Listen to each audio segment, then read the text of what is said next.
حضرات گرامی، جس طرح اسلام نے ہمیں بہت ساری چیزوں سے نوازا ہے اور مذہبوں سے ہمیں ممتاز کیا ہے، اشرف کیا ہے، اسی طرح اسلام نے ہمیں ساحل کے اندر روزہ رکھنے سے پہلے جو کھانا کھایا جاتا ہے، اس کے اندر اسلام نے ہمیں تمام مذاہب سے ممتاز کیا ہے، افضل کیا ہے۔ یاد رہے کہ ابتدائے اسلام میں سحری کا جو وقت تھا وہ بہت کم تھا۔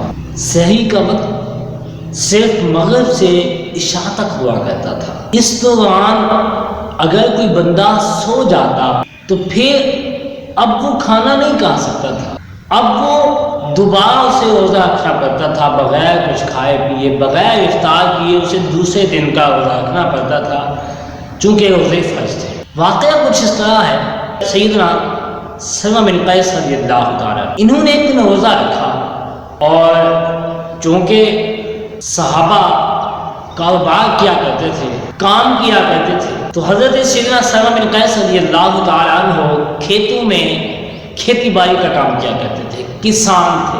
اب آپ نے روزہ رکھا اور اپنے کھیتوں کو چل دیے، سارا دن محنت اور مشقت کے ساتھ کام کرتے رہے۔ شام کو جب گھر آئے تو اپنی بیگم کو، اپنی اہلیہ کو کہا کہ مجھے افطار کے لیے کچھ دے دو، تو انہوں نے کہا ٹھیک ہے میں کھانا بناتی ہوں، آپ افطار کریں۔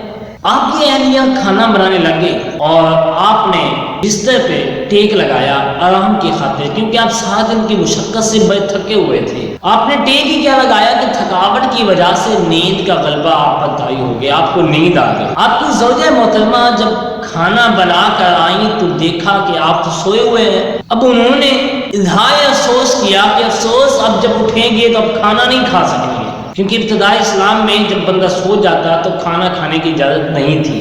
آپ جب اٹھے تو زوجہ نے کھانا پیش کیا، آپ نے فرمایا نہیں اب تو میں نے کھانا نہیں کھانا، اب تو میں نے اگلے دن کے روزے کی نیت کر لی ہے کہ اسلام کا یہ حکم تھا کہ اگر بندہ سو جائے تو اب کھانا نہیں کھا سکتا۔ آپ نے دوسرے دن کا روزہ رکھا، کام بھی کرنا تھا، آپ دوسرے دن کھیتی باڑی میں چلے گئے، وہاں جا کے کھیتی باڑی کا کام کرنے لگے، کسان تھے، تو آپ پر بھوک کا بہت زیادہ غلبہ ہوا، اتنا غلبہ ہوا کہ آپ بھوک کی وجہ سے زمین پہ تشریف لے آئے، کمزور ہو گئے۔ جب یہ حالت آپ کی بنی، آپ کی اس حالت کے متعلق نبی پاک صلی اللہ علیہ وسلم کو خبر پہنچ گئی، نبی پاک صلی اللہ علیہ وسلم کو آپ پر رحم آیا، تو رب تعالیٰ نے قرآن پاک کی آیت نازل فرمانا شروع کی۔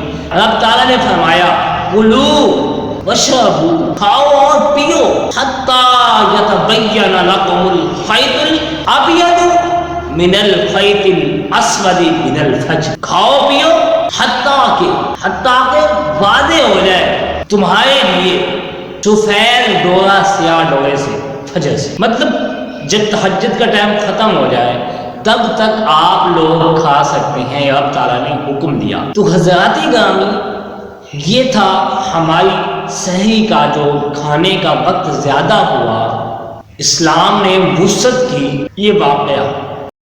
اس ویڈیو کو شیئر ضرور کیجئے، ہو سکتا ہے آپ کے ایک شیئر سے یہ بات کسی کے دل میں اتر جائے۔ جزاک اللہ۔